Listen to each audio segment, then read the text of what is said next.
I'm really excited today about teaching blood because it is one of my favorite poems by one of my favorite poets, Blood. I would like to begin on a personal note. The name Kamala Das has personal resonances for me because it was Kamala Das who selected the very first poem of mine, which was published. It was a poem titled An Invitation, and it was published in Youth Times, a Times of India publication.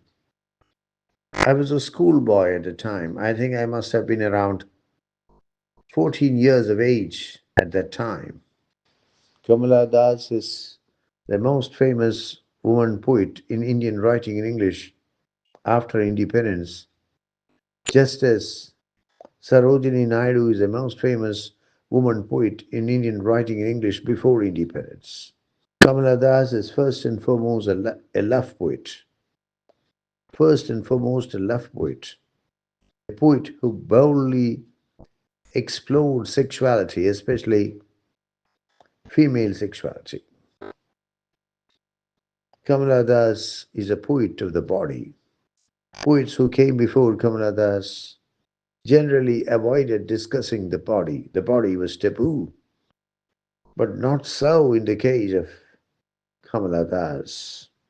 Kamala Das is a poet of relationships, not just romantic relationships, but relationships in general. Kamala Das is a poet of nostalgia. I think some of the most beautiful poems in which we come across the overwhelming presence of nostalgia. Some of the most beautiful poems on nostalgia in Indian writing in English have been written by her. Kamala Das is a confessional poet. She rivals Sylvia Plath in the power of her confessional poetry. Kamala Das is a poet of society. This is something which is rarely discussed. If you read the corpus of Kamala Das closely, you realize that she was a keen observer of society who was fully aware of the unfair equations in society and the exploitation of the marginalized sections of society. The poem has a very short title. In fact, the poem could not have had a shorter title. The title is just one word long: blood. Blood. What is blood? Very basically, very literally, blood is a red liquid that circulates throughout the body, in blood vessels, in arteries, in veins, carrying oxygen to the tissues of the body and carrying carbon dioxide from the tissues of the body. I hope I'm right. This is what I studied at school. My knowledge of science does not go any further.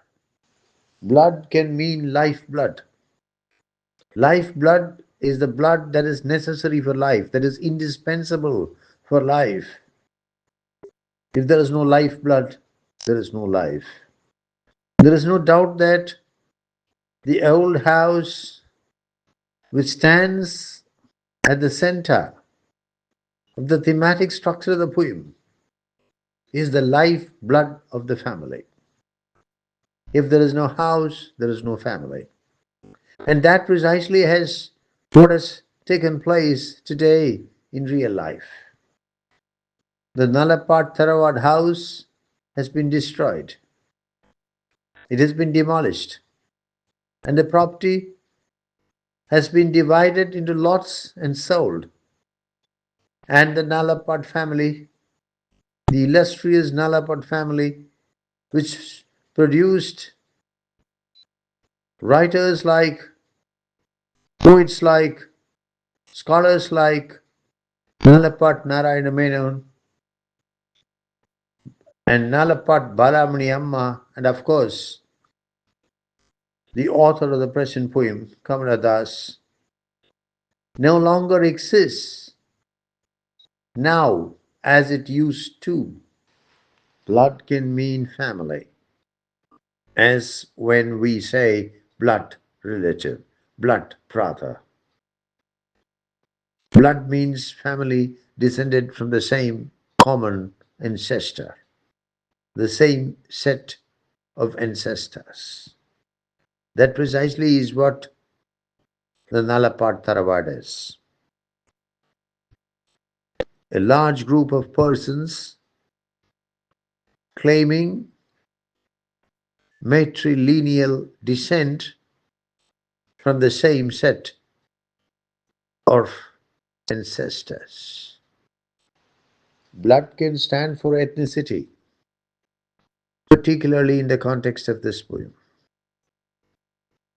The Nayars looked upon themselves as aristocrats, as the blue bloods of Kerala society.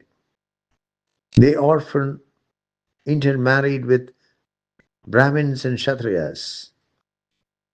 And in this poem, there is a reference to the marriage of a Nayar woman to a Kshatriya prince from the north. The concept of purity of blood became prominent between the 15th and the 17th centuries in Spain, for example. When we speak of purity of blood, we do not mean the purity of biological blood, but the purity of genealogical blood.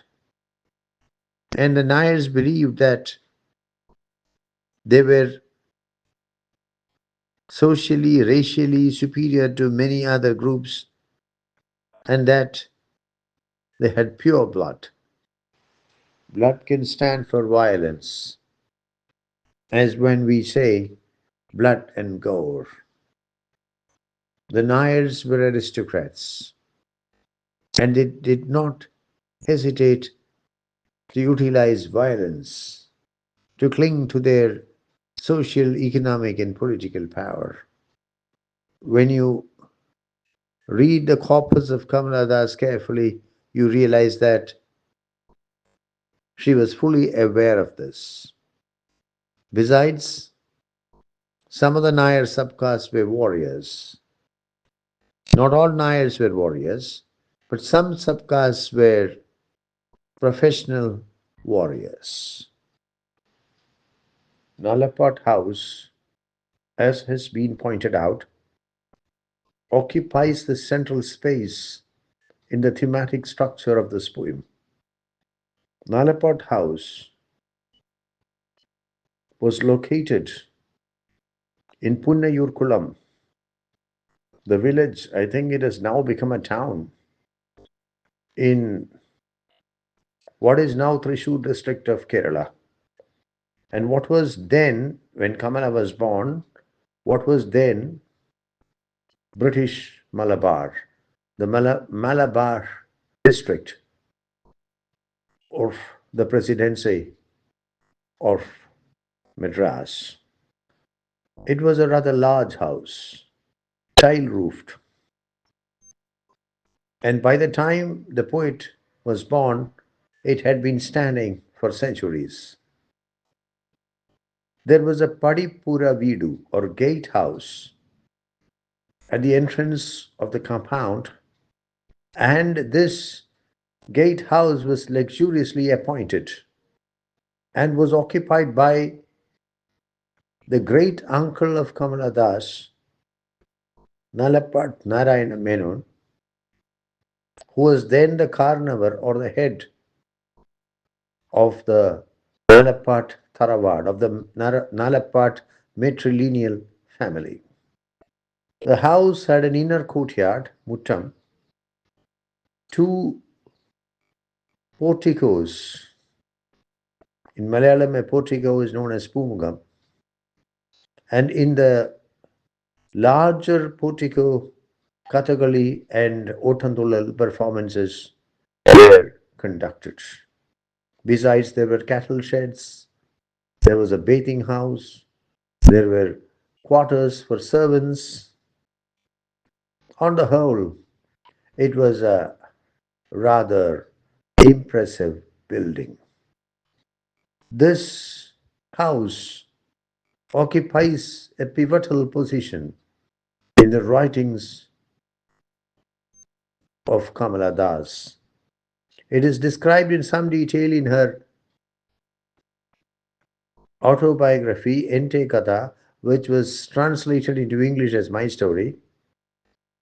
It recurrently appears in the poems of Kamala Das, in the fiction of Kamala Das, and even in the essays of Kamala Das. On one side of the house were paddy fields, rice fields, and on the other side was the Arabian Sea. Nalapat House thus stood sandwiched between the Arabian Sea and rice fields, and it also stands sandwiched between the memories of Kamala Das, the woman, and Kamala Das, the writer. When we were children, my brother and I, and always playing in the sands, drawing birds and animals. Our great grandmother said one day, "You see this house of ours, now 300 years old." The poet has provided the poem with an impressive opening. The setting is Nalapat House, the ancestral Tharawad, the speaker in Punayur Kulam. We get glimpses of an idyllic childhood. The speaker and her brother are playing in the sand. I think I told you that Nalapat House stands on the shores of the Arabian Sea. The two children are always drawing patterns in the sand, patterns of birds and animals. A carefree childhood, an idyllic childhood. I feel tempted to contrast this childhood with the childhoods of today, where children have to follow timetables, not merely at school but also at home. The great grandmother of the two children points to their ancestral house and tells them it is 300 years old. You see this house of ours now 300 years old. These days, it's almost impossible for children to meet their great grandmothers in flesh and blood because marriages take place late. But those days were different. Girls were married off at puberty, and children could meet and interact not merely with their grandparents but also with their great grandparents. A house which is 300 years old, certainly something to be proud of. Today we have become nomads. Sometimes we don't live in the same house throughout our life. We move from one house to another. And almost certainly, we do not live in the house in which our parents lived. We move from house to house, from town to town, from city to city, and even from country to country. But look at this Nalapad house. The same family has occupied it for 3 centuries, 300 years.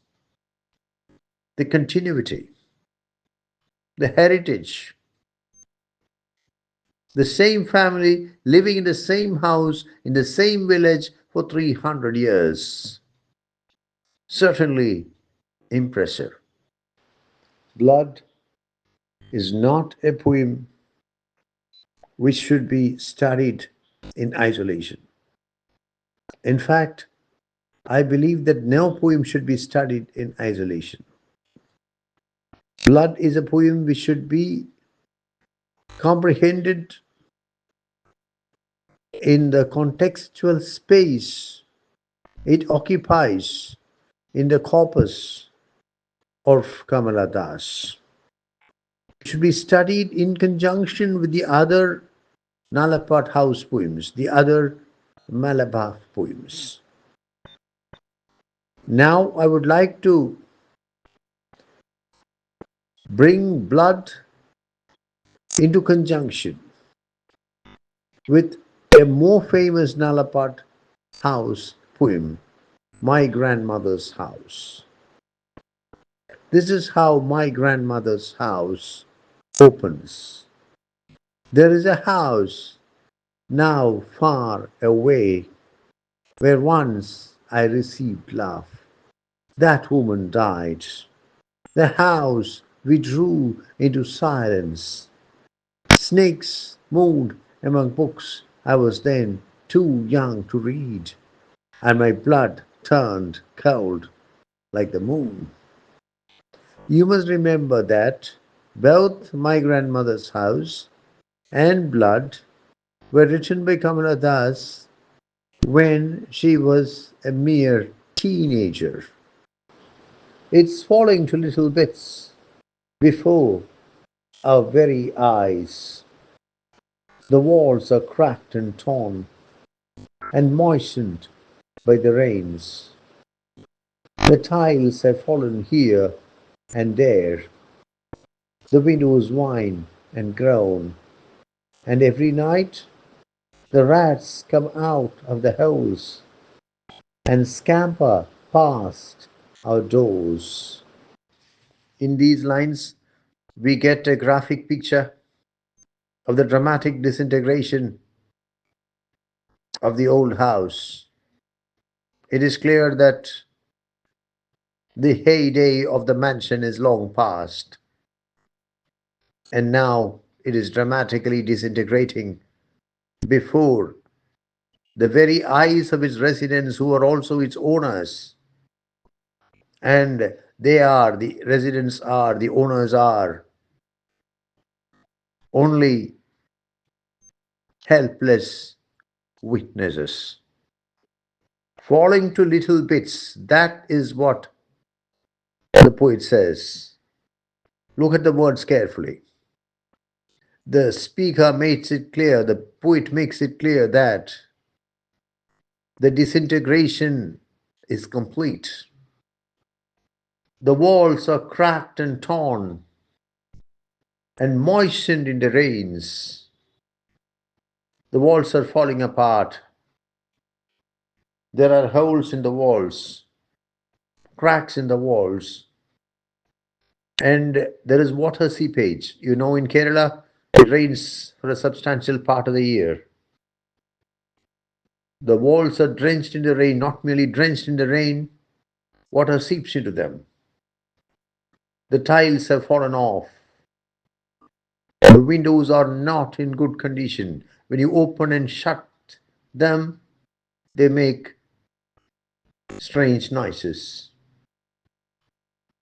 The owners of the house are not the only residents in the house.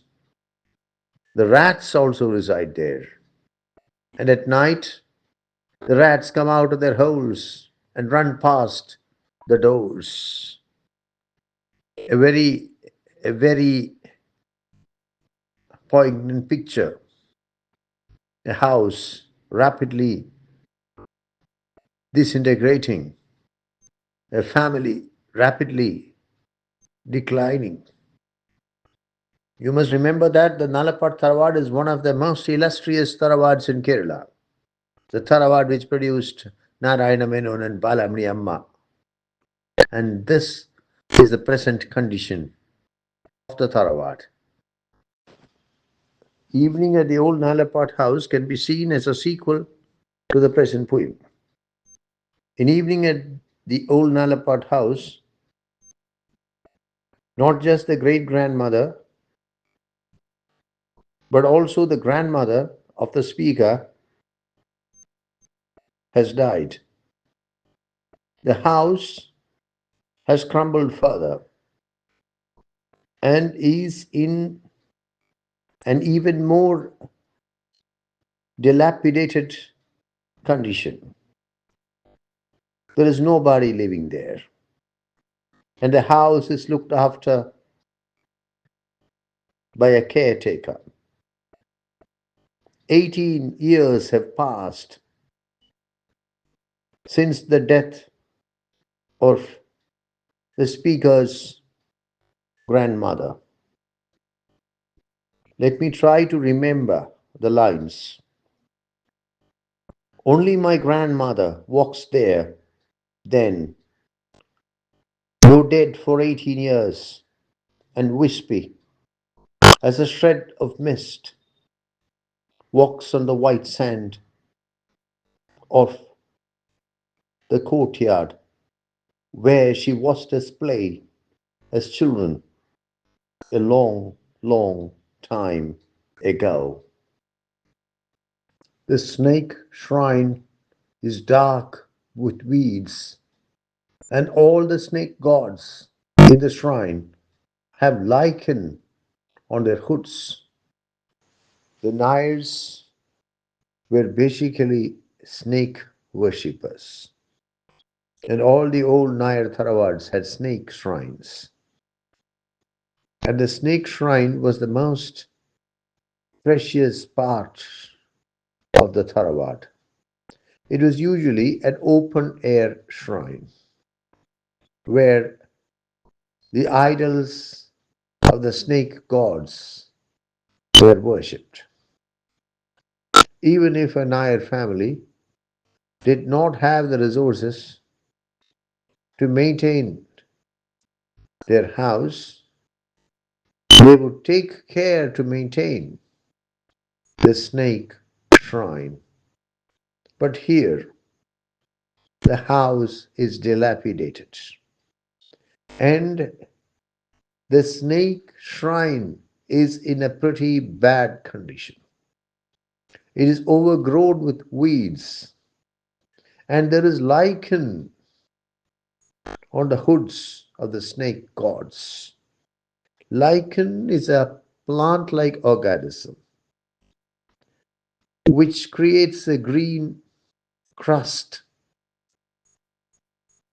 on stone surfaces which are exposed to rain. Maintaining the snake shrine is a matter of prestige for the Nair family. And here it's obvious that the Nalapat Tharawad has reached its nadir. has reached the lowest point in the trajectory of its history. The house is crumbling, and the snake shrine, the holy snake shrine, has been allowed to go to seed. I would like to refer here to the 2018 Malayalam movie Army, based on the life of Kamala Das. The shooting of the movie, directed by Kamal, starring Manju Warrier, started with the lighting of the sacred lamp in the snake shrine of Nalapat House. Nalapat House no longer stands today. It has been demolished. The property has been divided into smaller plots and sold. But the snake shrine remains, and it is in the Sarpakavu of Nalapat House. It is in this snake shrine that the sacred lamp was lit to inaugurate the shooting of army. Oh, it hurts me, she cried, wiping a reddened eye, for I love this house. It hurts me much to watch it die. When I grow old, I said, and very, very rich, I shall rebuild the fallen walls and make new this ancient house. My great grandmother touched my cheeks and smiled. These lines capture the exchange between great grandmother and great granddaughter. The great grandmother is upset. She loves the old house very much, and the house is disintegrating before her very eyes. It appears that there is nothing she can do about it. She cries that the house is dying, and the great granddaughter responds that when she grows up, she will become very, very rich, and she will rebuild the fallen walls, repair and renovate the house, make the house a new house. The great grandmother is thrilled to hear this reaction of her great granddaughter. She feels reassured, and she touches the cheeks of the great granddaughter. Here we find intense bonding across generations. On the one hand, we have the great grandmother, and on the other, we have the great granddaughter. And the apprehensions of the great grandmother are completely set at rest by the assurance, by the promise of the great granddaughter. We find a moment of intense bonding between great grandmother and great granddaughter. And this moment of intense bonding is captured by these lines. I am here reminded of the Irish poet W.B. Yeats. It may seem strange to some of you that I should bring in Yeats here. You may say that Yeats and Kamala Das belong to two very different languages, two very different cultures, two very different locations, two very different hemispheres, two very different worlds. I fully agree with you. But the fact remains that no poet has ever loved old houses so passionately as Yeats, and no poet has celebrated old houses so exuberantly as Yeats. I shall now read to you a couple of lines from the well known Yeats poem, Cool Park and Ballylee, 1931. I quote: A spot whereon the founders lived and died seemed once more dear than life. Unquote. She was really simple, fed on God for years. All her feasts were monotonous, for the only dish was always God, and the rest mere condiments. The great grandmother appears to have been a very simple person, a very naive person. In fact, both great grandmother and great granddaughter appear to be naive persons. But in the case of the great granddaughter, it's quite understandable because she's a child. The great grandmother appears to have been obsessed with God.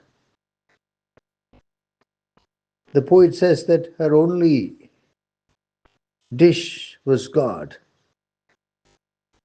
She appears to have suffered from some kind of religious preoccupation, even some kind of religious OCD. God was the main dish, and everything else condiments. Condiments are supplemental foods, supplemental dishes, which you use to add taste, flavor to the main dish, such as pickles, such as sauce. The great grandmother appears to have spent her life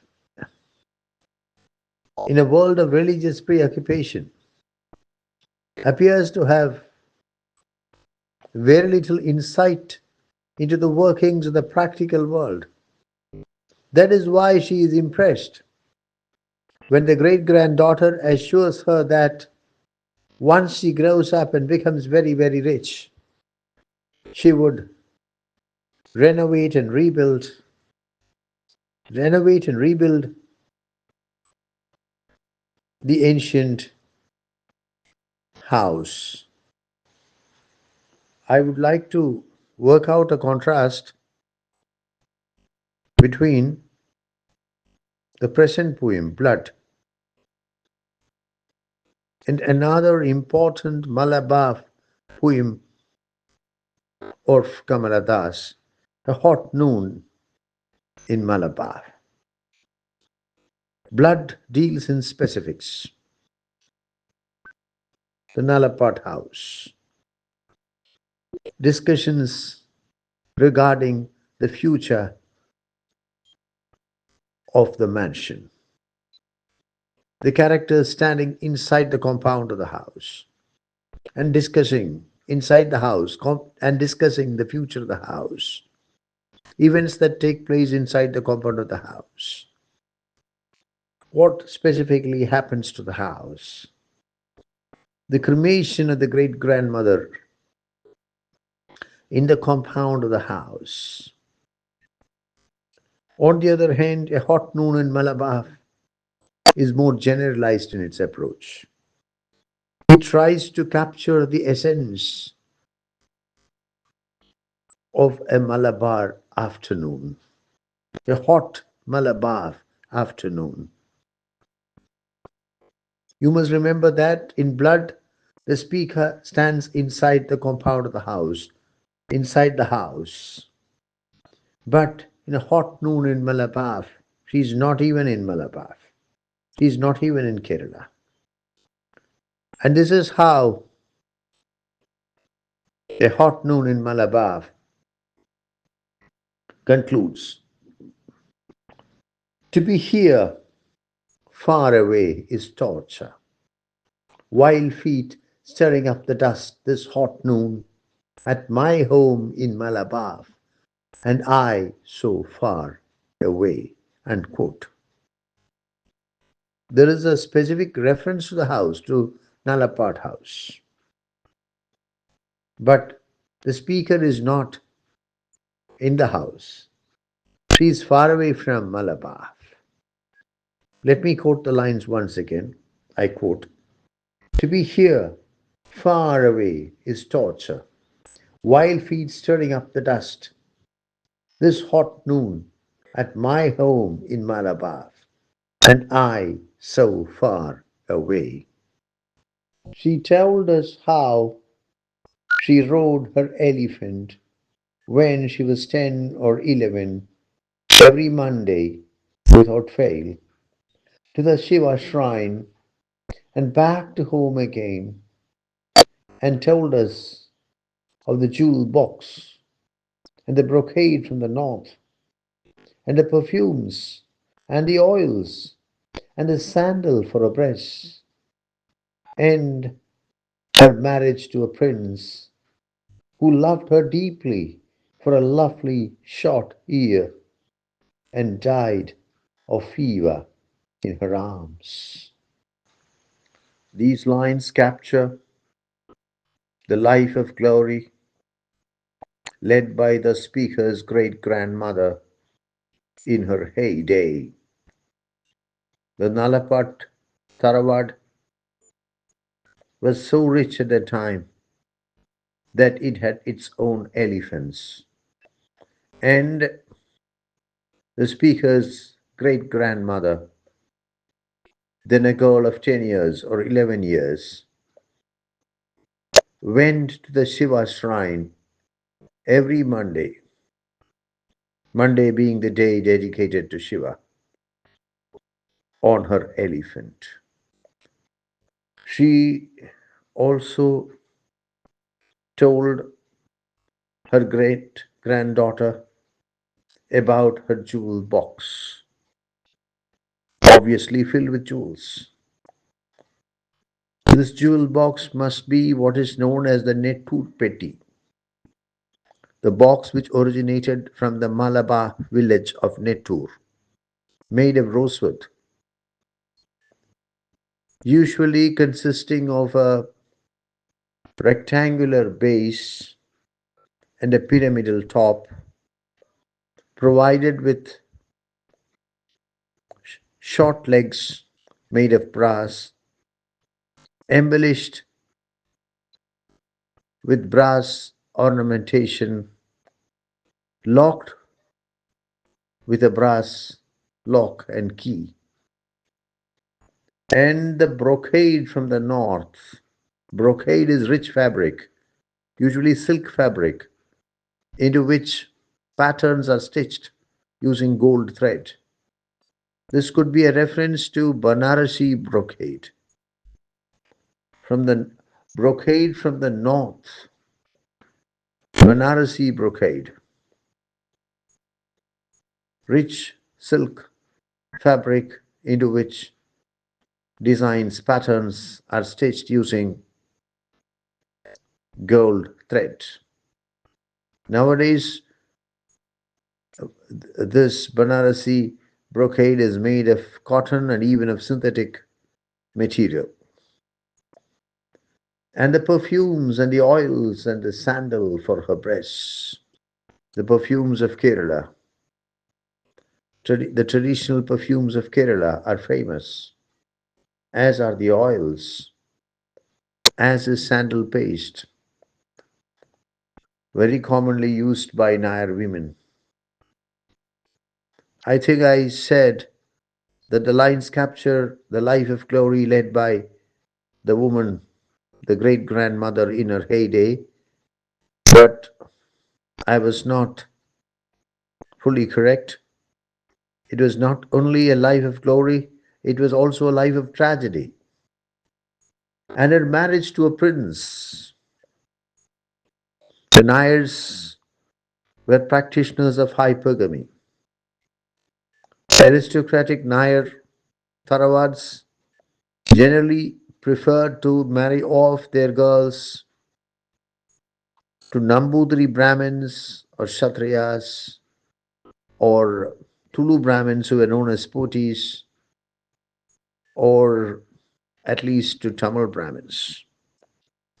Rich aristocratic Nayar Tharavads took care not to marry off their girls to Nayar boys. In fact,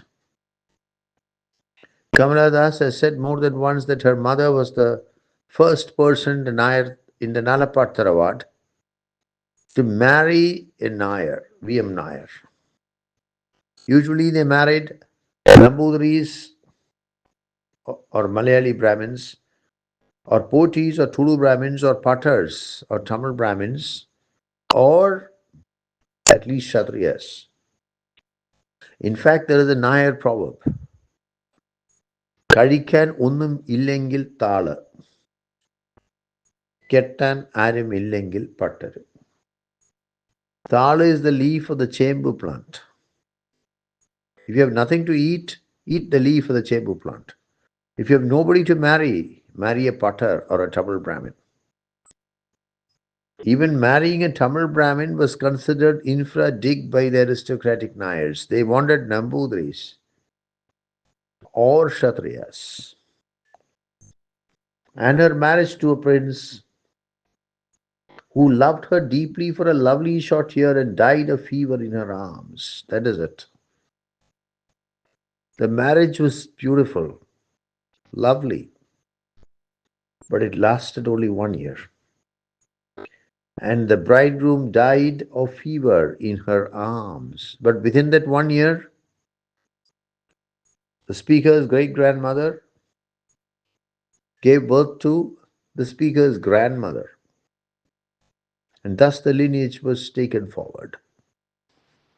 The Shiva shrine referred to in the poem is the Parur Shiva temple in Punnayur Kulam. It is about 2 kilometers from Nalapat Tharavad, from Nalapat house. It is a private temple run by a trust. And even today, when members of the Nalapat family happen to visit Punnayur Kulam, they make it a point to pray at the temple.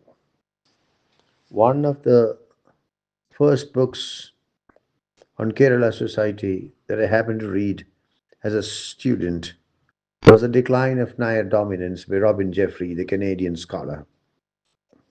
The focus of the book is Travancore, the southern part of Kerala. What is now the southern part of Kerala, minus, of course, Kanyakumari district, which was merged with the neighboring state of Tamil Nadu. I think it was called Madras then. Nalapat Tharavad is in Punnayur Kulam, and Punnayur Kulam is in Malabar, South Malabar.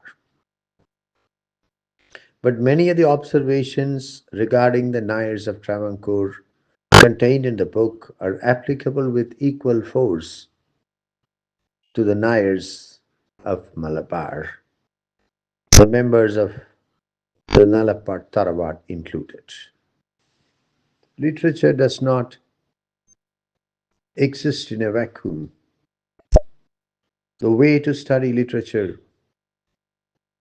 is to constantly attempt to relate it to sociology, to anthropology, to political science, to economics, to the other arts.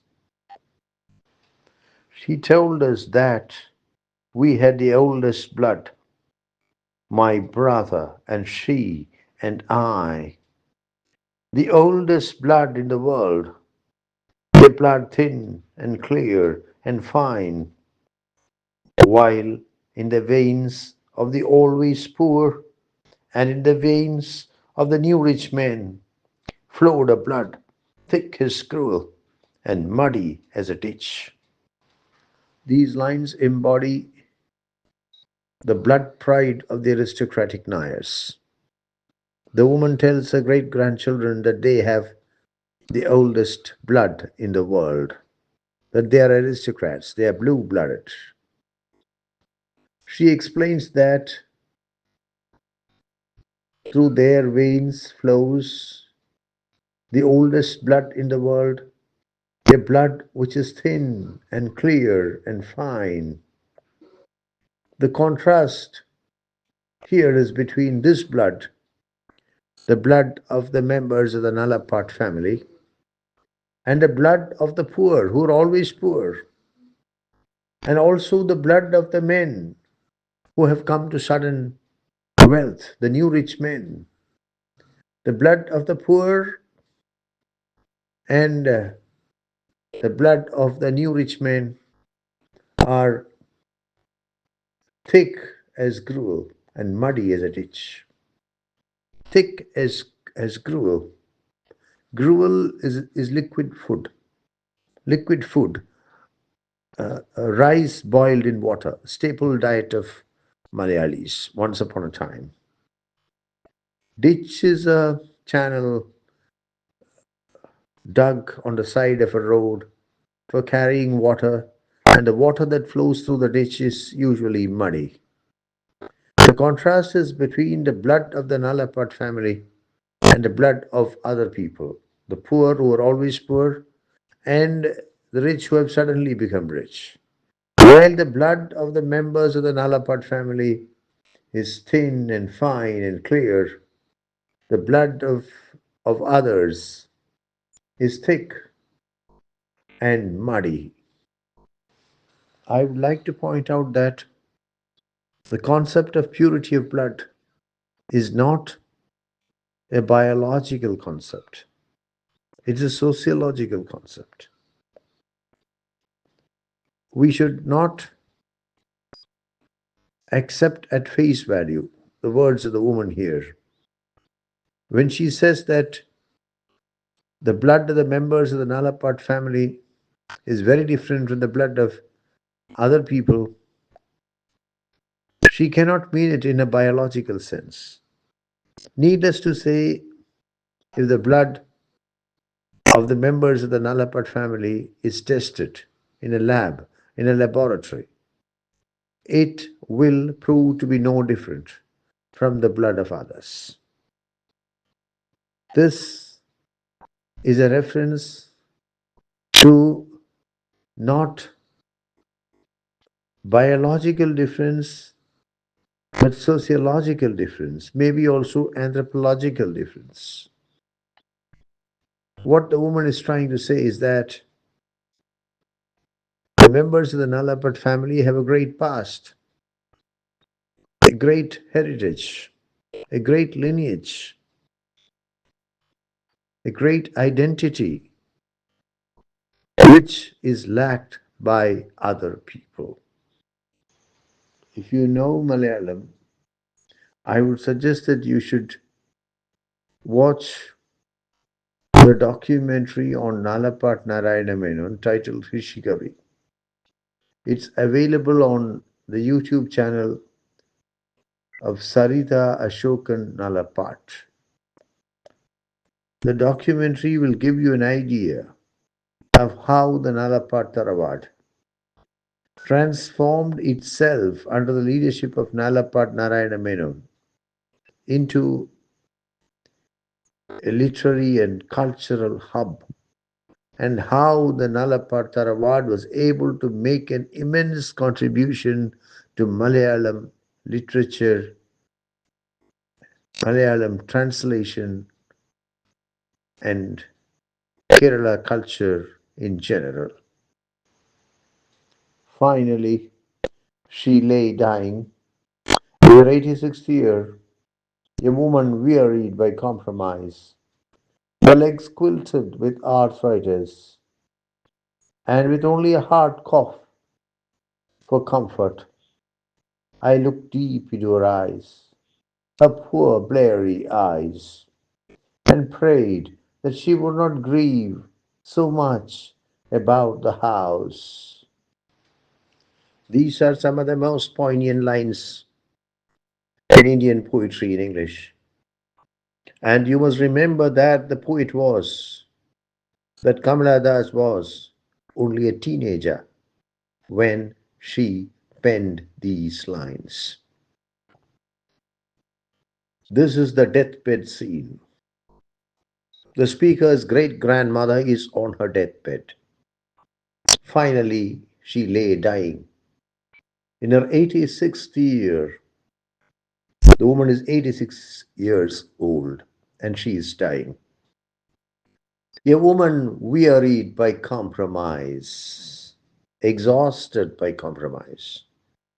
She is fed up of life because of the compromises she had to make. Compromise means two parties arrive at a compromise. Both parties make concessions. And via media, a middle path, a middle point is arrived at. But here, the compromise is between the woman and life. The compromise does not arise because of the two parties making concessions. Life does not make concessions. It is this woman who accepts life as it comes because she has no other alternative. Life does not rise to her expectations. Life repeatedly shatters her expectations. And the woman accepts life as it comes. That is the compromise. She is fed up of life because of the compromise. She is exhausted by compromise. Her legs quilted with arthritis. Quilt is a warm bed cover with padding in the middle, fabrics on both sides, and the padding is held in position by the stitching. You have two sheets of fabric, you have padding between them, and the whole thing is held in position by the stitching. Her legs quilted with arthritis. My God. She does not have a quilt, she does not have a blanket, she does not have a bed cover except arthritis. That is joint pain, which develops usually in old people. This is a very common problem in Kerala. And I think it has something to do with the climate. The fact that it rains for a substantial part of the year. And most Malayalis have the habit, or at least had the habit, of taking cold baths, even more than one cold bath a day. Her legs quilted with arthritis and with only a hard cough for comfort. For comfort means for relief, for something gives you ease, something gives you well being, something gives you relief, you say for comfort. Here, what does the woman have for comfort? With only a hard cough for comfort. Hard cough is there is no mucus, there is no phlegm. It's a dry cough.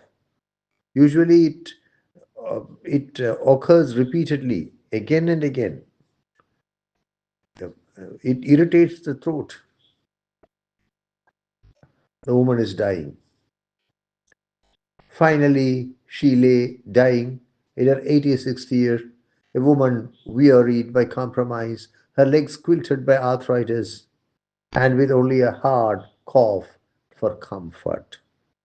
Look at the construction of the lines, the masterly skill with which the poet has woven these lines. Quilted with arthritis, A quilt gives you warmth, a quilt gives you comfort. But here, her quilt is arthritis. No quilt except arthritis. With only a hard cough for comfort. What is the only comfort she has? A hard cough. Nothing can be more irritating, troublesome, pesky than a hard cough. But that is the only thing which gives her comfort. And you must remember that the poet is only a teenager when she writes these lines.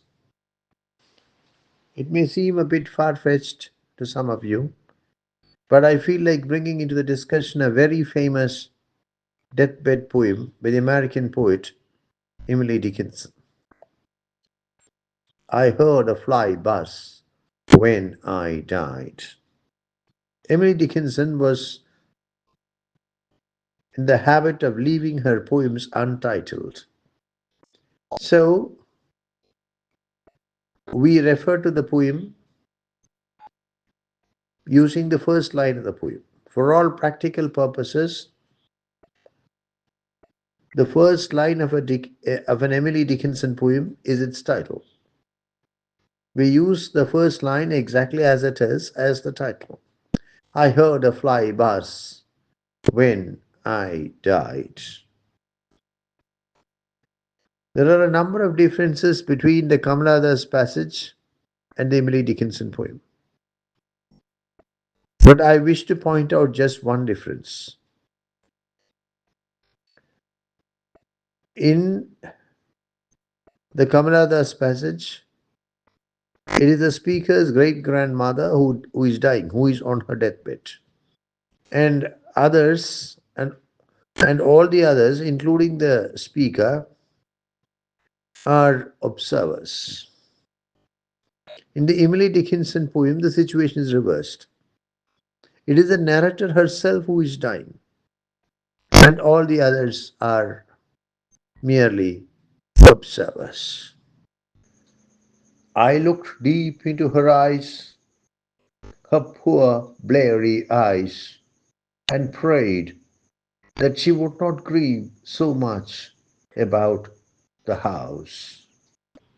These are very moving lines, and I have never been able to read them without tears in my eyes.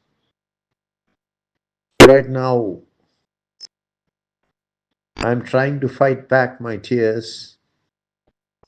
We find the girl looking into the eyes of her great grandmother. I look deep into her eyes.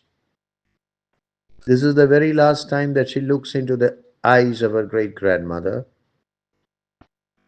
Her great grandmother is dying. I looked deep into her eyes.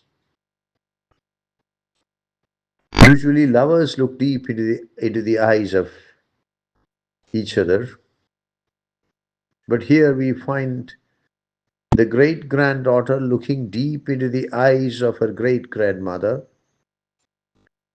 demonstrating how close, how bonded the relationship between the girl and her great grandmother is. You must remember, it was a matrilineal family, even matriarchal to some extent.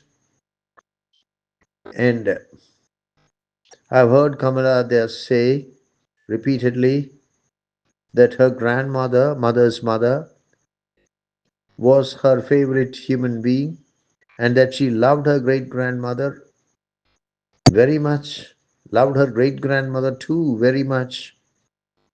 And what is happening here? I look deep into her eyes, looking for the last time, the very last time, into the eyes of her great grandmother. Her poor bleary eyes. Excuse me, I'm getting emotional.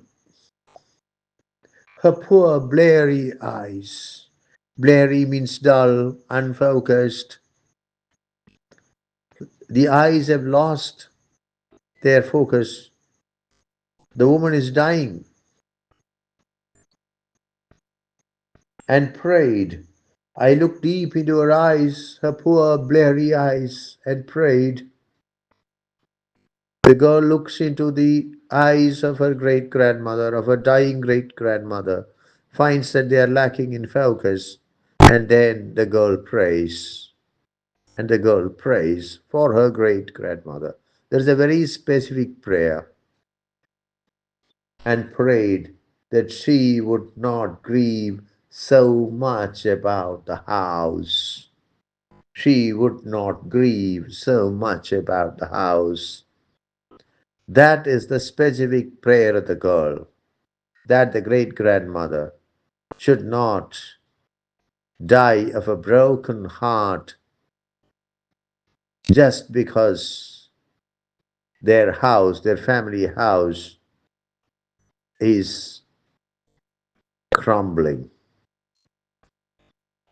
She would not grieve so much about the house, Nalapad house, the Nalapad Tarawad house,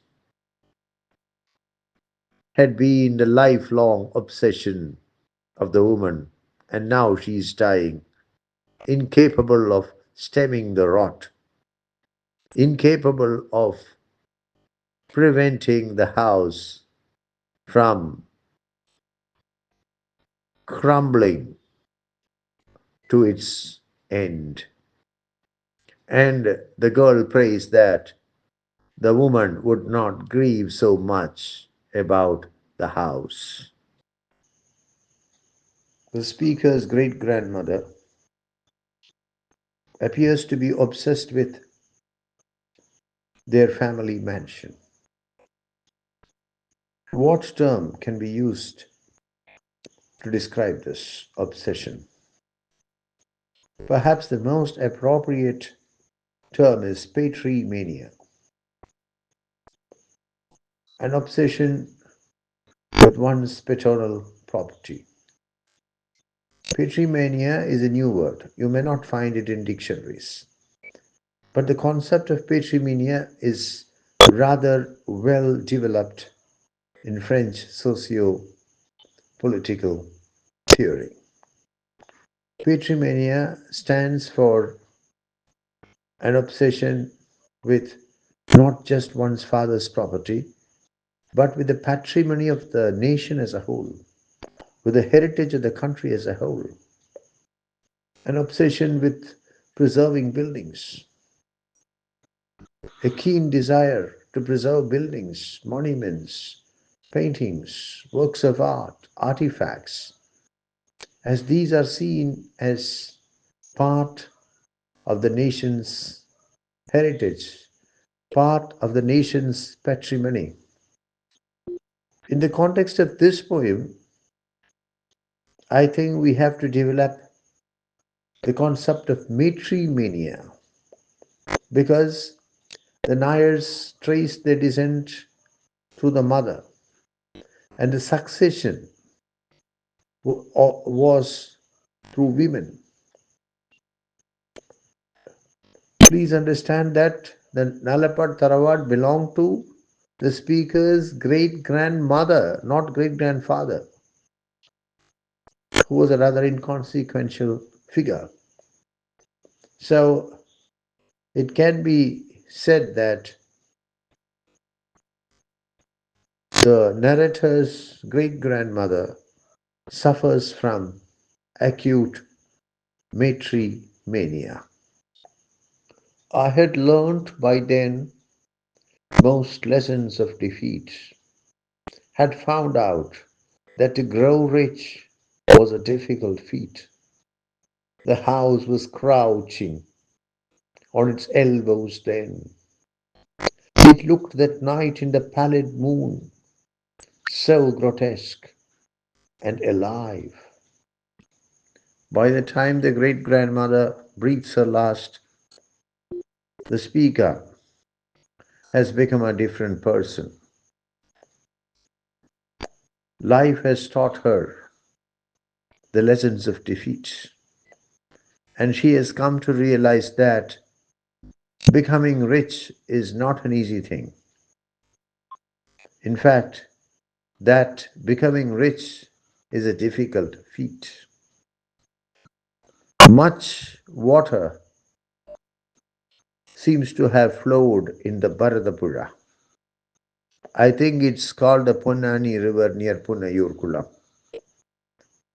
Since the childhood day when she assured her great grandmother that she would become very, very rich when she grows old. I would like to draw your attention to the early part of the poem where the speaker tells her great grandmother, I quote, when I grow old, I said, and very, very rich, unquote. Now she says, becoming rich is a difficult feat. What a change! What a change from childhood to adulthood. The harsh realities of life have been now understood, comprehended by the speaker. The house was crouching on its elbows then. The old mansion, crumbling mansion, disintegrating mansion is pictured as something alive, as a human being, or better still, an animal.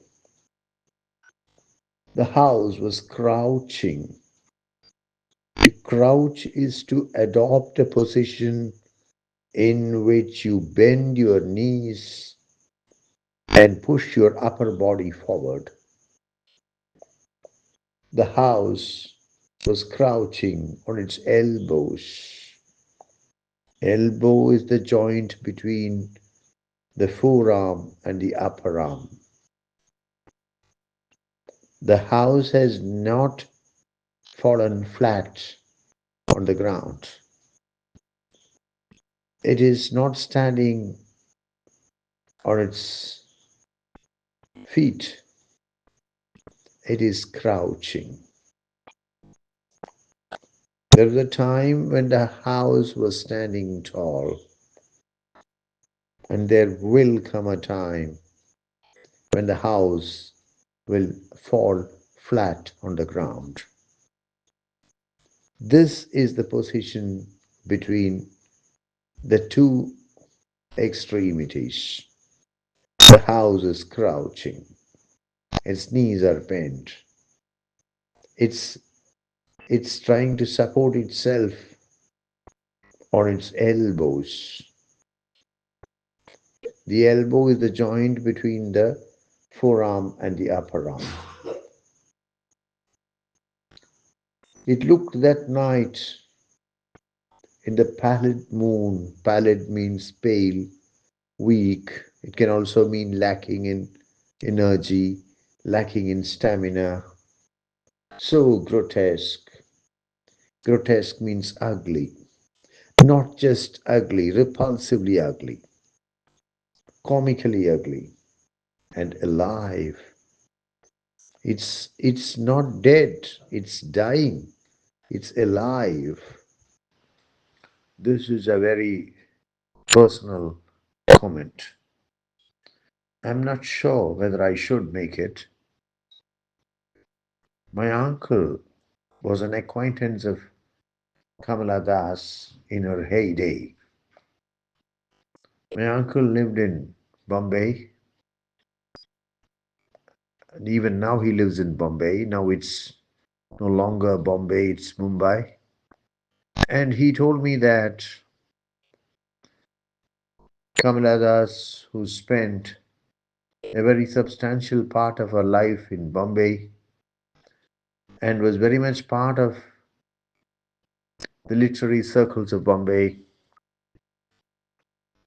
led a rather extravagant life. Her husband, Madhav Das, worked with the Reserve Bank of India. and certainly drew a decent salary. But the life that they led was rather lavish. Their finances were generally in a mess. They were not interested in saving, investing, creating assets.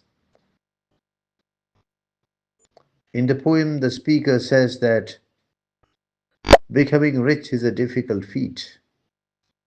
I don't disagree. Becoming rich is perhaps not a very easy thing. But one can become rich with focus, with determination, with financial planning, with financial discipline, all of which were lacked by Kamala Das in real life. I think we can attempt to relate this aspect of the real life Kamala Das and the statement in the poem made by the speaker that becoming rich is a difficult feat. When they burnt my great grandmother over the logs of the mango tree, I looked once at the house and then again and again, for I thought I saw the windows close like the closing of the eyes. I thought I heard the pillars groan and the dark rooms heave a sigh. I set forth again for other towns, left the house with a shrine and the sands and the flowering shrubs and the wide rapid mouth of the Arabian Sea. The great grandmother of the speaker is cremated in the compound of Nalapat House.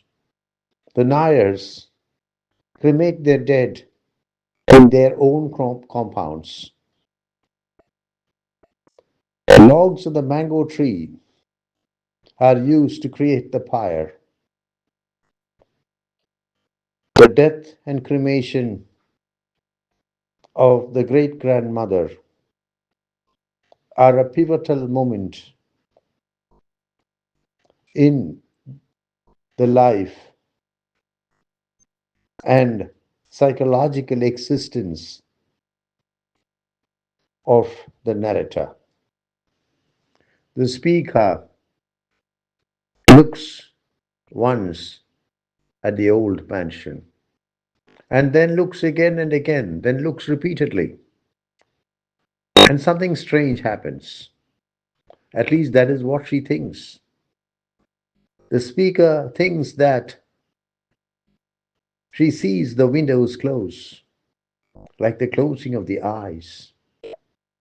The pillars groan, and the dark rooms heave a sigh. These lines of the poem reveal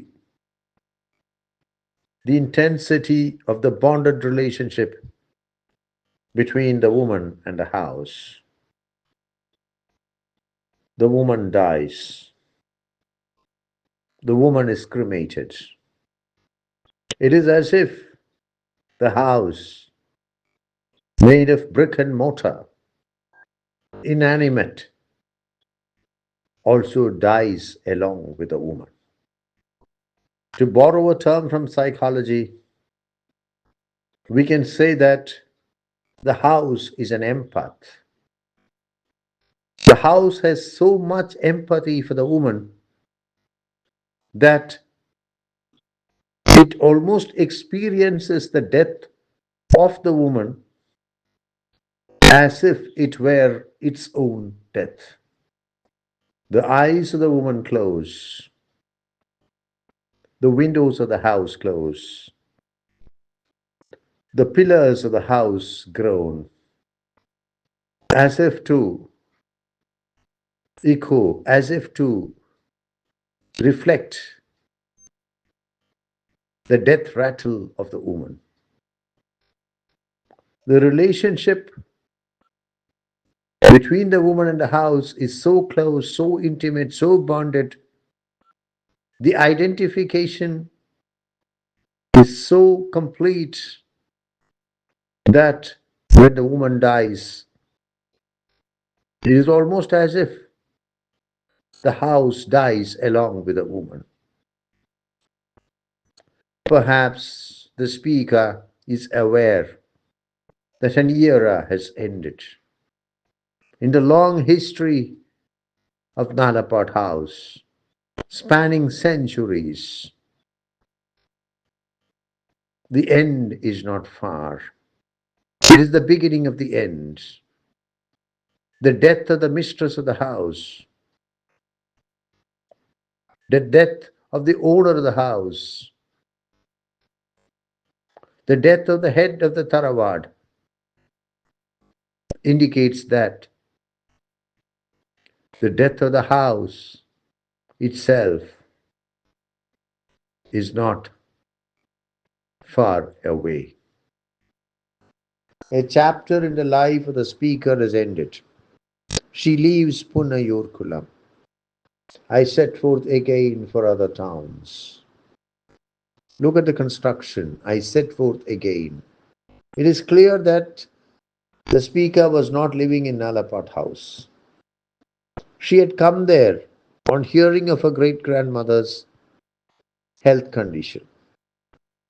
Now that her great grandmother is dead, now that the cremation has taken place, she leaves Nalapat house. She leaves Punayurkulam. I set forth again for other towns, left the house with a shrine, the snake shrine. The snake shrine is the most important part of a Nayar Tharawat, the pride of the Nayar Tharawat. When the speaker leaves Nalapat house and the snake shrine and the sands, the area where Nalapat house is located is very sandy. As I told you, it stands on the shores of the Arabian Sea. And the sands and the flowering shrubs, the Nalapat house compound was rich in flowers like jasmine, like marigold, like hibiscus, and the wide rabid mouth of the Arabian Sea. I have been saying it over and over again. The Nalapat house stands on the shores of the Arabian Sea. And the mouth of the Arabian Sea is wide there. What mouth is it? Rabbit mouth. What happens to a dog which suffers from rabies? It is aggressive, it is violent. And the Arabian Sea in Punayurkulam is aggressive and violent. Foam comes out of the mouth of the dog which suffers from rabies. The waves of the Arabian Sea in Punayurkulam are very foamy. They throw up foam. What a striking line! And the wide, rabid mouth of the Arabian Sea. And you must remember, the poet was a teenager when she wrote this line. Take one more look at that line, that powerful line. Is there more in it than meets the eye?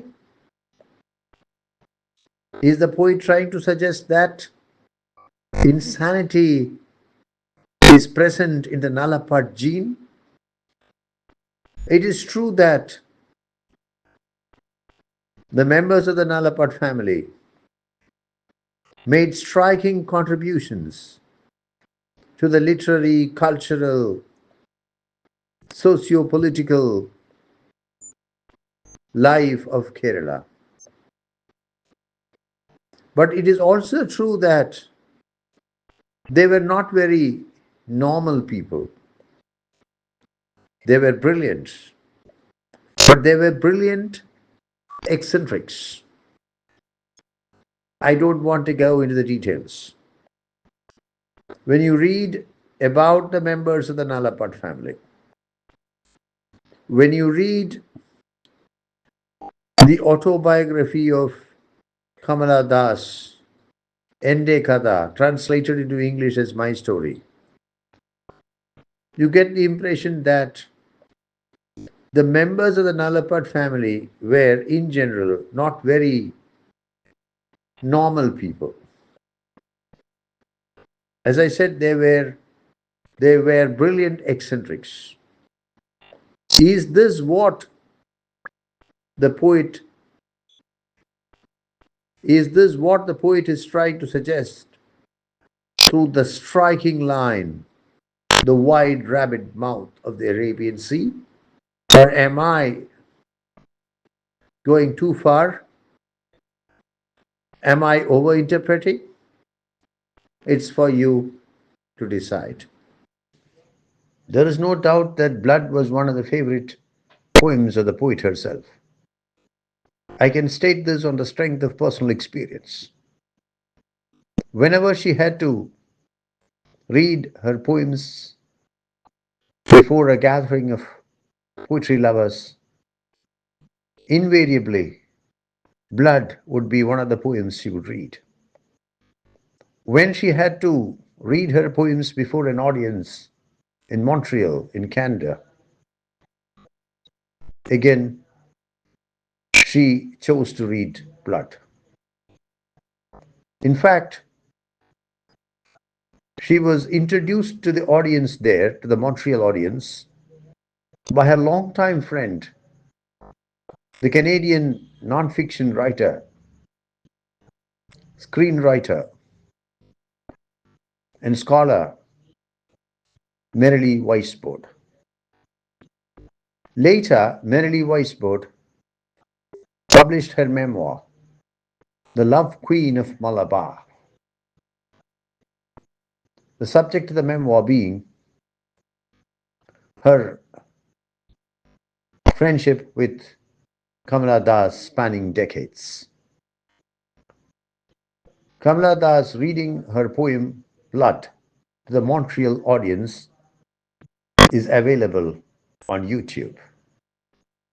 I know the rats are running now across the darkened halls. They do not fear the dead. I know the white hens have reached my home and have raised on walls strange totems of burial. As I said, an era has ended in the history of Nalapot House. Probably for the first time in its long history spanning centuries, the house is locked up, uninhabited. Nobody lives there. I think I should correct myself. I said nobody lives there.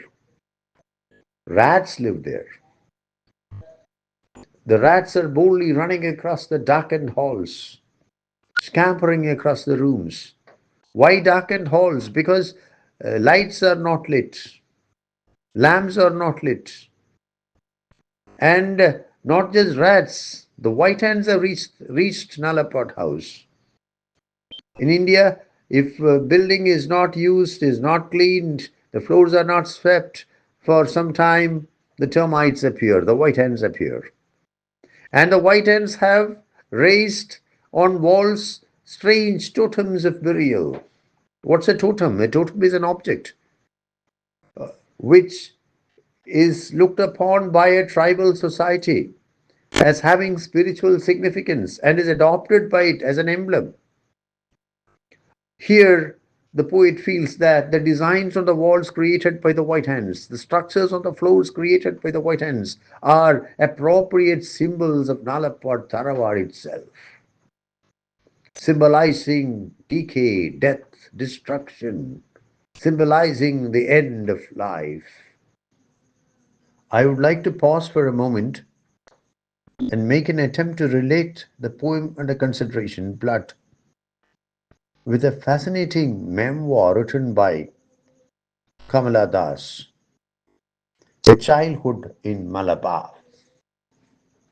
When the Second World War breaks out, Calcutta is deemed to be dangerous, and Kamala Das and her brother are removed from Calcutta and taken to Punayurkulam, which is considered to be much more safe than Calcutta. And the children have a marvelous time in Nalapot House. This is the subject matter of the memoir, A Childhood in Malabar. At night, in stillness, from every town I live in, I hear the rattle of its death, the noise of rafters creaking, and the windows whine. Here we get a graphic description of the depth of the mansion. The empathy between mistress and mansion is so tremendous, so intense, so complete that both die almost simultaneously. The great grandmother dies, and not long after that, the mansion dies, the house dies. And they die in a very similar manner. The woman is bedridden for a long time. She undergoes a long period, illness, and then she dies a slow and painful death. Something very similar happens to the house. The house disintegrates gradually. The death of the house is also slow and painful. The woman is cremated and she becomes ash. The mansion disintegrates and it becomes dust. So great is the empathy between the great grandmother and Nalapat house, the great grandmother of the speaker in Nalapat house, that both die almost at the same time in a very similar manner. Caught between mistress and mansion is the speaker. The speaker is the great granddaughter of the owner of the mansion. The two deaths take place, and caught between the two is the speaker. At night, in stillness, from every town I live in, I hear the rattle of its death. Death rattle, the sound that a person makes when the person dies. The rattling sound, the gurgling sound of air passing through the lungs and the air passage for the last time. Here it is the death rattle not of a person but of the house. The sound made finally when a person dies. The, the noise of rafters creaking and the windows whine. The rafters are old and rickety and they are creaking. The windows are making a high pitched sound. The mansion is dying a slow and painful death, very much like the death of the great grandmother of the speaker. And the speaker hears the death rattle of the mansion, even though she is thousands of miles away. At night in stillness, from every town I live in, I hear the rattle of its death. You must remember that the speaker, as a child, had given her word to a great grandmother that she would protect the house, that she would save the house from disintegration, that she would rebuild the walls, that she would renovate the mansion.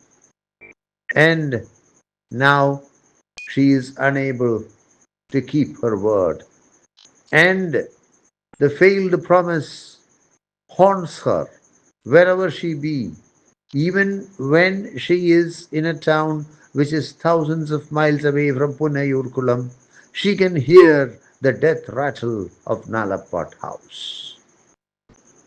There are quite a few crime books, crime novels, crime movies titled Death at the Mansion and Death in the Mansion. But what we are seeing here in the Kamala Das poem is Death of the Mansion. I would like to point out that blood in general, and this part of the poem in particular, invites comparison and perhaps also contrast with the poem Ruins of a Great House by the St. Lucian, by the West Indian poet Derek Walcott. I have let you down, old house, I seek forgiveness. O mother's mother's mother, I have plucked your soul like a pip from a fruit and have flung it into your pyre. Call me callous, call me selfish, but do not blame my blood. So thin, so clear, so fine, the oldest blood in the world that remembers as it flows all the gems and all the gold and all the perfumes and the oils and the stately elephant ride. These are indeed very powerful lines. I have let you down, old house, I seek forgiveness. O mother's mother's mother. The speaker has let down, has ditched, has betrayed the ancestral mansion, and she seeks forgiveness. Does she seek forgiveness from the mansion or from the mistress? I seek forgiveness, O mother's mother's mother. I think I said that there is tremendous empathy between mistress and mansion. I think I can go a step further. There is complete identification between mistress and mansion. When the speaker betrays the mansion, lets down the mansion, she betrays the mistress, she lets down the mistress. And when she seeks forgiveness from her mother's mother's mother, she also seeks forgiveness in a way from the ancestral mansion. I have plucked your soul like a pip from a fruit and have flung it into your pyre. The soul of the great grandmother has been plucked like a seed from a fruit by the speaker and thrown into the pyre. Pyre is the funeral pyre, the logs which are placed under and above the corpse to burn it, to cremate it. See how powerfully the poet puts it across. The speaker has plucked the soul of the woman like a seed from a fruit and thrown it into her funeral pyre. Call me callous, call me selfish, but do not blame my blood. Callous means insensitive, cruel, disregarding others, disregarding the interests of others. Selfish, concerned excessively about oneself, not bothered about others, always working to advance one's own interests, even if it is at the cost of the interests of others. Call me callous, call me selfish, but do not blame my blood. You can say that I was callous.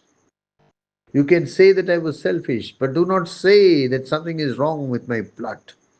You must remember that the blood of the speaker is the same as the blood of the great grandmother, the oldest blood in the world. Do not blame my blood. But do not blame my blood. So thin, so clear, so fine. The oldest blood in the world that remembers as it flows all the gems and all the gold, and all the perfumes and the oils, and the stately elephant ride. Focus critical attention on these lines. This is the second time in this poem that the speaker becomes eloquent on the greatness of her blood, the oldest blood in the world. So thin, so clear, so fine, that remembers as it flows all the gems and all the gold. The blood remembers. And all the perfumes and the oils and the stately elephant ride. I would suggest this is something most readers fail to note, most critics fail to point out. I would suggest that the speaker is saying this with a tongue in her cheek. I would suggest that there is tremendous irony in these lines. As I've already observed, from a biological point of view, all this is nonsense. The blood being the oldest blood in the world, the blood being thin, the blood being clear, the blood being fine, and the blood remembering all these nonsensical things. So, this is totally unacceptable from a biological point of view. It's only from a sociological point of view that what is written here can be, at least to some extent, justified. The point is that, according to the woman, the great grandmother, the family comes from the highest social strata. They are aristocrats. They were extremely wealthy. They lived in affluence. They had elephants of their own. At a time when elephants were extremely potent status symbols, they lived in style. But when the speaker here says that the blood should not be blamed, I'm able to see irony in it. That is the gift of Kamala Das. The capacity to engage and disengage at the same time. The capacity to accept and reject at the same time. Probably when the speaker hears all this, all this about the blood, all these stories about the blood, being the oldest blood, the finest blood, the thin blood.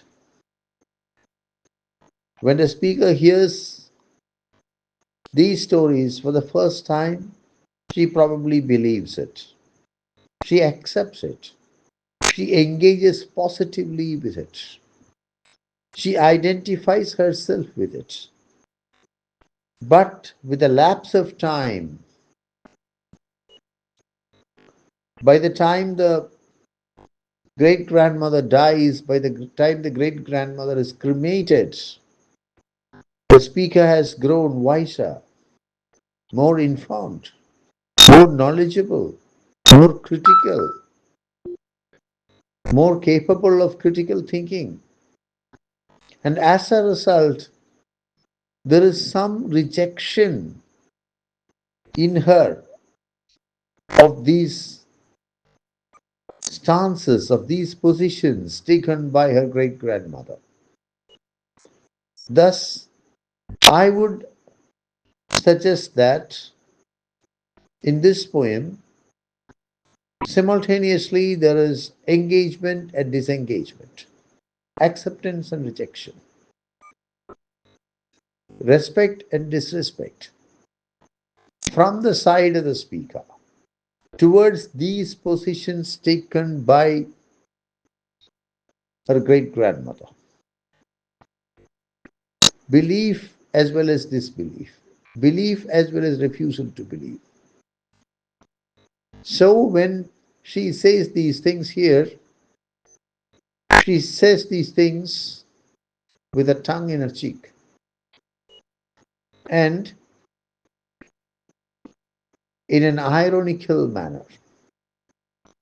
Say anything you want, but don't blame my blood. After all, my blood is your blood. My blood and your blood are the same. The interpretation that Kamala Das fully endorsed the perspectives of her great grandmother when, as a child, she got exposed to them for the first time, but progressively got alienated from them. And by the time her great grandmother breathed her last, she was unable to accept them, is buttressed by a pivotal fact in the biography of the poet. The fact is that Kamala Das, who started life as an aristocratic Nair, ended life as a Muslim. In 1999, Kamala Das left the Hindu fold and embraced Islam, taking the name Kamala Suraya. Suraya in Arabic means light or the bringer of light. This crucial detail in her biography supports the reading that the repetition of the words of the great grandmother at the close of the poem by the speaker is saturated in irony.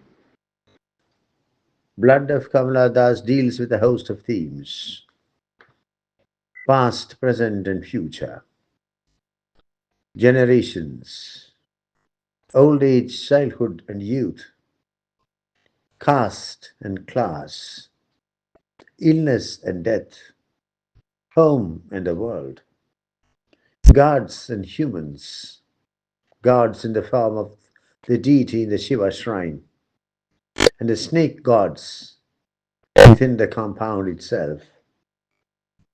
The poem deals with change, transformation, the society transforming itself from a matriarchal or at least matrilineal society into a patriarchal, patrilineal society. The decline and fall of the Nair aristocracy,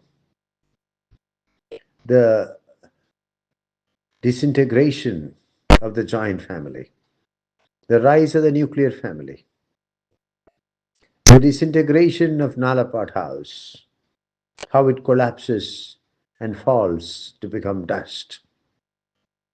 The whole poem is wrapped in nostalgia.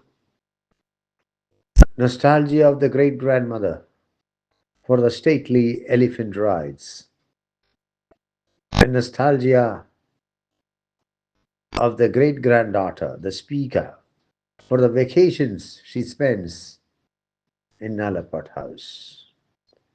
Nalapat House is a microcosm of Kerala society at that time, and much of what it experiences, including its physical disintegration, including its economic decline, including the fall in its prestige, are experienced by the Nair community of Kerala at that time. Other themes dealt with in the poem include continuity and discontinuity, connection and lack of connection, promise and betrayal, expectation and reality. Kamala Das is one of the pioneers of free verse in Indian poetry in English. She played a pivotal role in shaping post independence Indian poetry in English. If Nizam Ezekiel is the father of modern Indian poetry in English, Kamala Das is the mother of modern Indian poetry in English. As in the case of all her poems, Blood is also a free verse poem. However, Kamala Das follows the older tradition of opening each line with a capital letter. The first letter of the first word of each line is capitalized. This is what T.S. Eliot does in The Wasteland. But this is not what A.K. Ramanujan does in A River, for example. Thus, the free verse of Kamala Das, as seen in Blood, is more traditional than the free verse of A.K. Ramanujan, as seen in A River. The linear length is more or less regular. The poet does not use very long or very short lines. All the lines are of more or less the same or similar linear length. The diction is everyday. Everyday words are used. The poet takes care not to use strange or unusual words. The tone is conversational. Let us take a look at the line. And the brocade from the north. And the brocade from the north. It is a reference to brocade from Kashi or Banaras. The poet could very well have written and the brocade from Banaras. But by replacing the specific by the general or by the vague, the poet is only making it thrillingly vague, thrillingly vague. And the brocade from the north, obviously a reference to Banarasi brocade. Furthermore, at that time, knowledge of geography, knowledge of the names of cities was quite limited. And it is more appropriate to say, and the brocade from the north, than to say, and the brocade from Banaras. Anaphora is the figure of speech in which the same word or the same set of words is repeated in successive lines. In the present poem, we have 6 successive lines beginning with the word and back to home again, and told us, and the brocade, and the perfumes, and the sandal, and her marriage. So we have 6 lines, successive lines beginning with the word and. We come across a wide variety of images in the poem. The images are sharply etched. We have nature imagery, as exemplified by the rapid mouth of the Arabian Sea. We have animal imagery. We have architectural imagery, windows, pillars, tiles. We have biological imagery, blood, veins. We have divine imagery, as exemplified by the deity in the Shiva shrine and the snake gods. And finally, we have images of old age, disease, death, and cremation. Irony is saying something and meaning something else. Saying something and meaning its opposite. Kamala Das makes powerful use of irony at the closure of the poem. This is how the poem moves to its close. But do not blame my blood. So thin, so clear, so fine, the oldest blood in the world. These lines are heavily loaded with irony. This is the second time that we meet with these concepts in the poem. The first time we meet these concepts in the poem, it is expressed by the speaker's great grandmother. And the speaker, then a child, unquestioningly accepts it that the blood of the Nalapat family, that the blood of the speaker, her brother, and their great grandmother is the oldest blood in the world, that it is thin and fine and clear. And I have to point out again that from a biological point of view, these claims are simply nonsensical. Blood being thin and fine and clear. And further, it is said that remembers, the blood remembers as it flows, all the gems and all the gold and the perfumes and the oils and the stately elephant ride. Again, these concepts are met with here for the second time.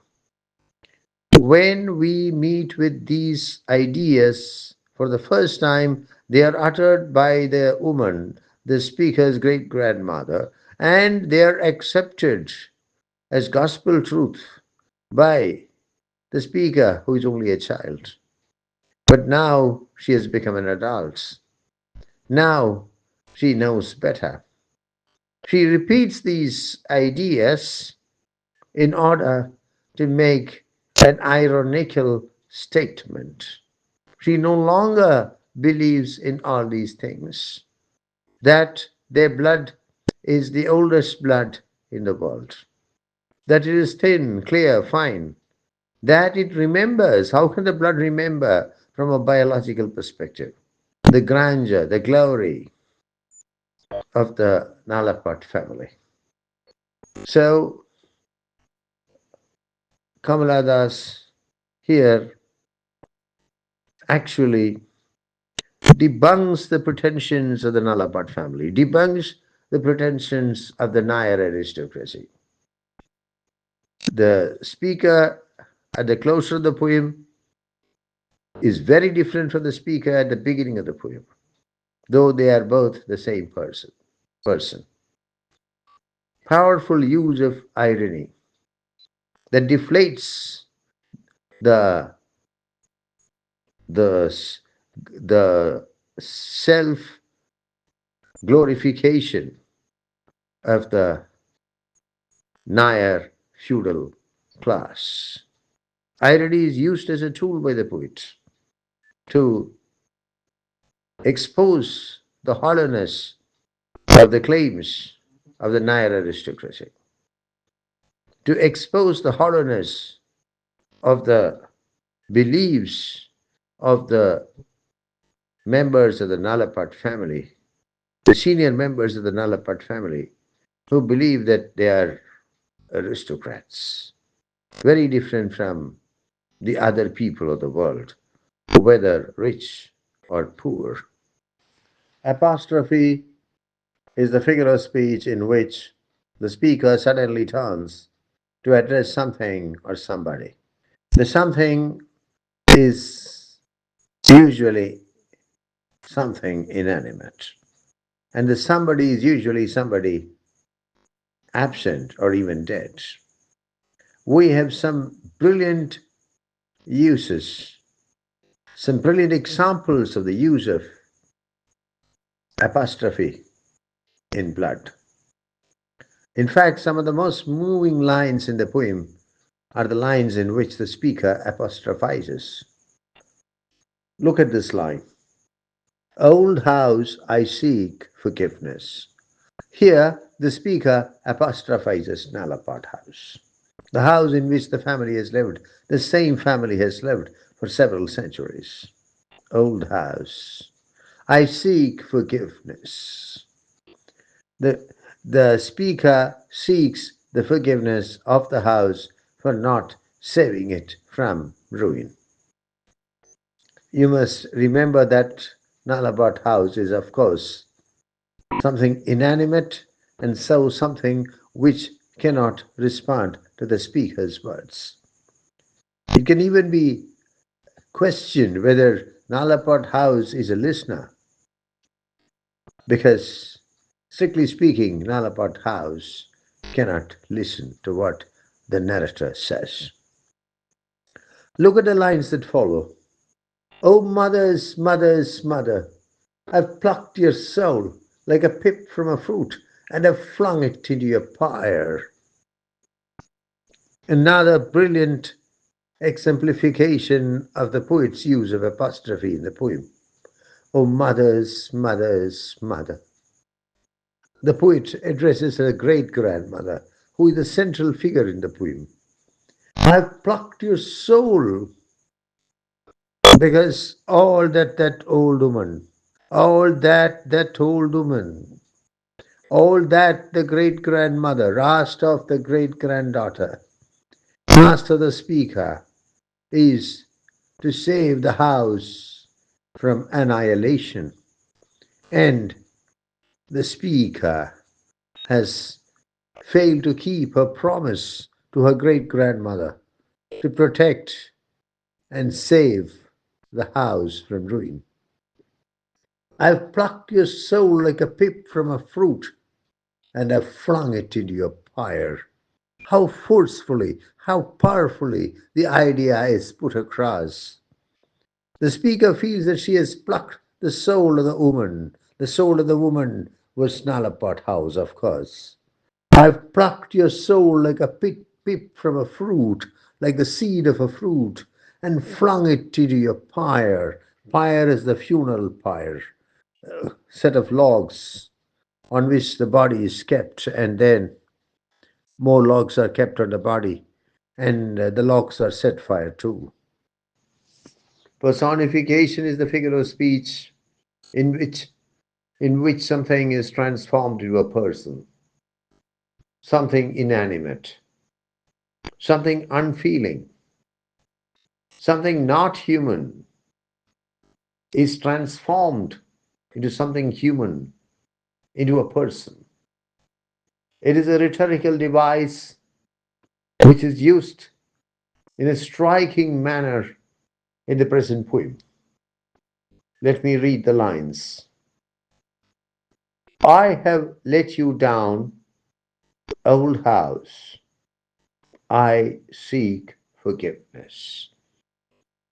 Nalapot house, the house which has been standing for centuries, made of brick and mortar, is here transformed into a human being. And the speaker admits that she has let the house down, betrayed the house. And then the speaker seeks the forgiveness of the house. Here, the house is no longer an inanimate object made of brick and mortar, but a human being. Pathetic fallacy is a term coined by John Ruskin. It's a figure of speech in which feelings are provided to inanimate objects.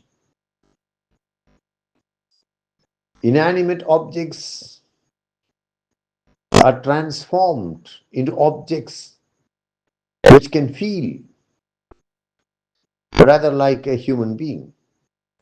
We have some very excellent examples of the use of pathetic fallacy in the present poem. Look at these lines. The house was crouching on its elbows then. It looked that night in the pallid moon so grotesque and alive. And a few lines down, I thought I heard the pillars groan and the dark rooms heave a sigh. It is seldom noticed that there is a rich symbolic dimension to the poem. The central point in the thematic structure of the poem is, of course, the old house, Nalapat house. Nalapat house is, of course, a house, very much built of brick and mortar, and very much a physical house. And the narrative of the poem is a narrative of the disintegration, the physical disintegration of the house. But Nalapat house is much more than a mere house. It's a symbol. It's a symbol for the Nalapat family.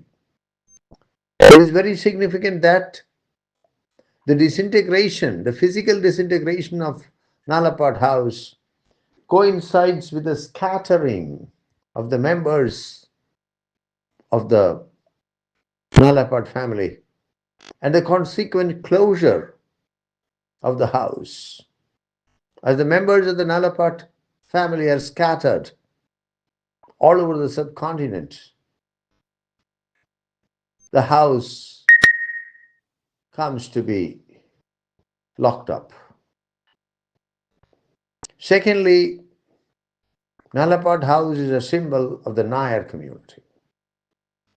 The disintegration, the decline, the disintegration of Nalapat house, the physical structure, reflects the decline and fall of the Nair community, as has already been pointed out. Thirdly, Nalapat house is a symbol for the feudal class, and the disintegration of Nalapat house symbolizes the collapse of the feudal aristocracy, the decline and demise of the feudal aristocracy. Above all, Nalapat house stands for tradition. And the crumbling of Nalapat house symbolically reflects the crumbling of the traditions of Kerala, such as the joint family, such as matrilineal, such as matriarchy, such as polyandry. Hyperbole is overstatement, exaggeration. It is the figure of speech in which something is stated in extremely exaggerated terms. A hyperbole should not be taken at face value, should not be read literally. Something is presented as extremely better than it actually is.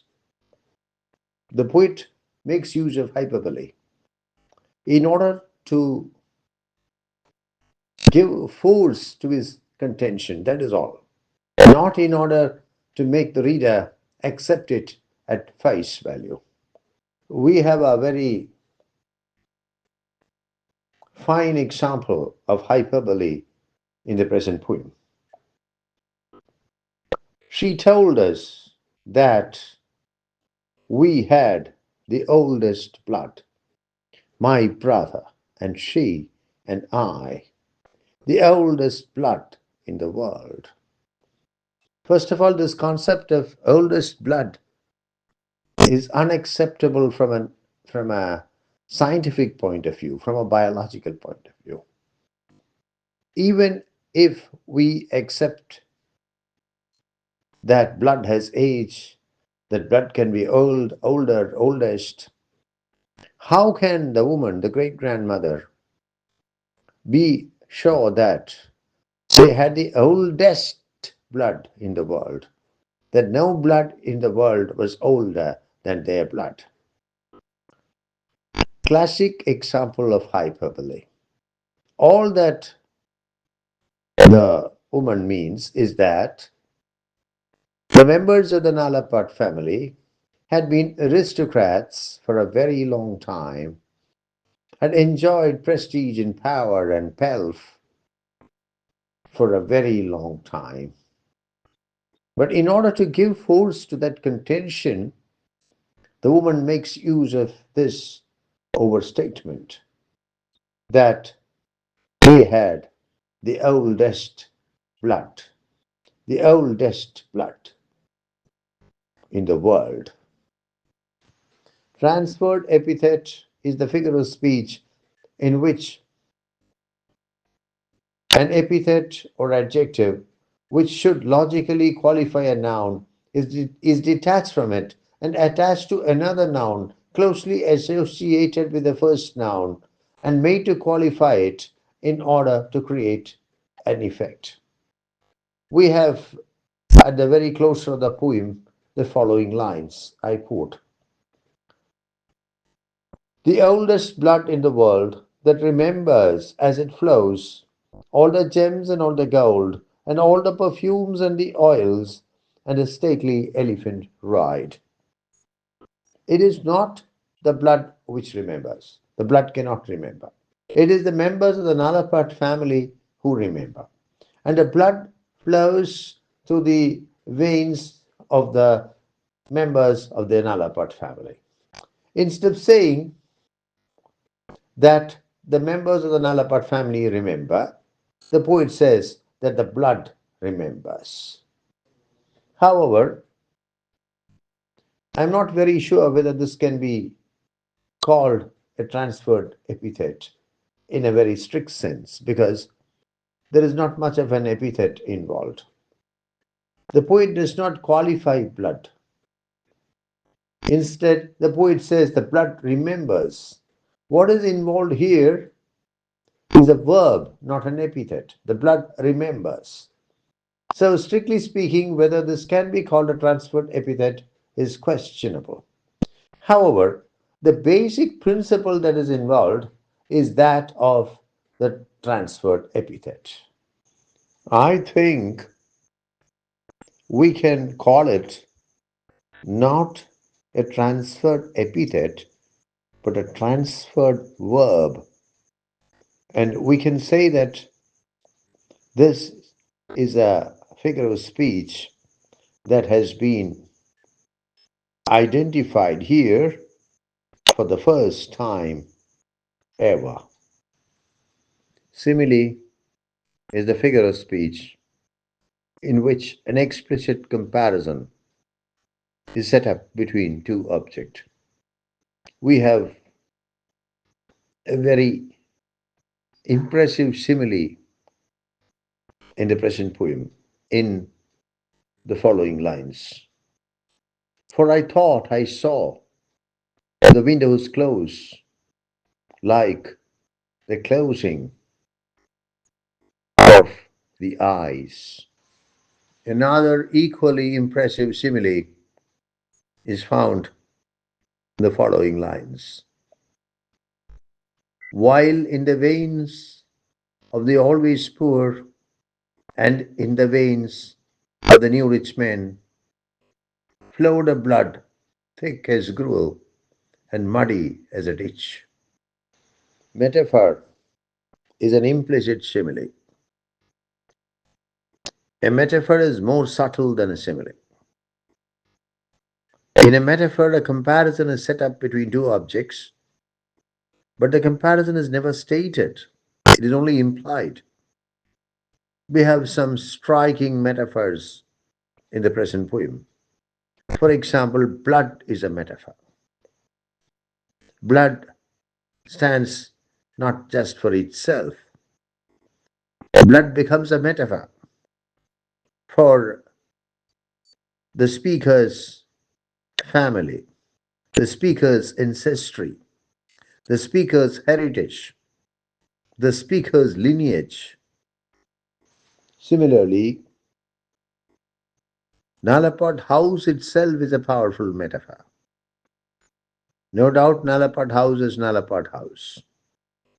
But it is also a metaphor, very apt, very appropriate, very striking metaphor for the Nalapad family, for the past of the Nalapad family, for the glory that the Nalapad family once experienced, for for the lineage, for the ancestry of the Nalapad family. According to Bruce King, the crux of the thematic structure of the poem is tradition versus modernity. What we see in the poem, according to King, is the conflict between tradition and modernity. Nalapad House, the old mansion, which has been standing tall in Punayurkulam for more than 3 centuries, represents tradition. The great grandmother's efforts to save the mansion, to protect the mansion, to ensure that the mansion does not fall, is an attempt to cling to tradition. But ultimately, Nalapad House starts crumbling. And this represents the fall of tradition under the onslaught of modernity. I would like to draw your attention to the fact that Blood is a very Indian poem, even a very Kerala poem. One of the most significant achievements of Kamala Das is that she succeeded in giving an Indian shape to post independence Indian poetry in English. This is what C.D. Narasimhaya says of her. I quote, "She is perhaps the only Indian poet who owes little to Yeats or Eliot." Unquote. I don't know whether my viewers will consider my concluding remarks uncharitable. I am a great admirer of Kamala Das. I have been a great admirer of Kamala Das right from childhood onwards. And my first published poem was selected by Kamala Das. It was published in New York Times. And this is something I like to point out. Later, I had the good fortune to interact with her personally, and I discovered that she was an exceptionally honest person. But all my admiration for Kamala Das, the poet, and Kamala Das, the human being, cannot prevent me from saying that, in my opinion at least, Nalapad House could very well have been saved if only all the members of the Nalapad family, and you must remember that all of them were rather well off, had jointly decided to save Nalapad House, it could have been saved. Why go so far? I would even say that if Kamala Das had really wanted to save Nalapad House, she could have saved it. But it would have come at a tremendous cost. The endeavor to save Nalapad House might have compelled her to sacrifice her literary career, her personal life, her creature comforts, her international travels. But I'm sure that had she really wanted, had she really tried in a systematic and scientific manner, she would have succeeded in keeping the word that she gave to her great grandmother, and she would have saved Nalapat House. I would like to sign off by reading a poem I wrote some years back about poets and their love for ancestral houses and how they often end up failing to save their ancestral houses. The title of the poem is Naive Then. Naive then. I was naive then and believed them, the poets, who said they loved their old houses, ancestral villages, native lands, and wrote lines seemingly from the heart, which were drowned by me in my tears. Now I know better. Not that they don't love their houses, but that they love other things more, and that for those other things they will happily burn down their old houses, forget their ancestral villages, disown their native lands. Don't ever believe the poets when they say they love their houses. What they write are poems, not sworn statements. And they are liars, hypocrites, cheats, all of them, except he who writes this.